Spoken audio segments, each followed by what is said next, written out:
বন্ধুরা, পেট্রোলের দাম দেখুন। চণ্ডীগড়ে 94 টাকা 30 পয়সা, চেন্নাইতে 100 টাকা 90 পয়সা, বেঙ্গালুরুতে 102 টাকা 55 পয়সা, আর আন্দামান নিকোবর দ্বীপপুঞ্জে যেখানে তেল পাঠাতে সব থেকে বেশি খরচ হয় সেখানে 82 টাকা 46 পয়সা, আর তিরুবনন্তপুরম যেখানে পেট্রোলের দাম সব থেকে বেশি 107 টাকা 48 পয়সা, প্রায় 20 টাকার তফাৎ। কিন্তু বন্ধুরা, এমনটা কেন? পেট্রোল তো একই, তাহলে দাম আলাদা আলাদা কেন? দেখুন বন্ধুরা, পেট্রোলের দাম পুরো ভারতে একই, কিন্তু পেট্রোলের উপর লাগানো ভিএটি অর্থাৎ ভ্যালু এডেড ট্যাক্সের ক্ষেত্রে কেন্দ্র সরকার রাজ্য সরকারের উপর ছেড়ে দিয়েছে।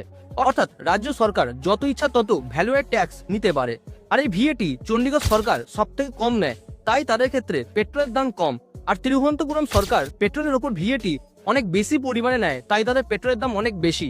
যদি আপনার রাজ্যে পেট্রোলের দাম বেশি হয় তাহলে এর জন্য রেসপন্সিবল আপনার রাজ্যে সিএল। তাই আপনি আপনার সিএম কে বলুন পেট্রোলের দাম কমানোর জন্য। এই পেট্রোলের দাম সমগ্র ভারতে সমান হবে তখনই যখন পেট্রোলের উপর জিএসটি পড়বে। আর রাজ্য সরকার কখনোই চায় না যে পেট্রোলের জিএসটি পড়ুক।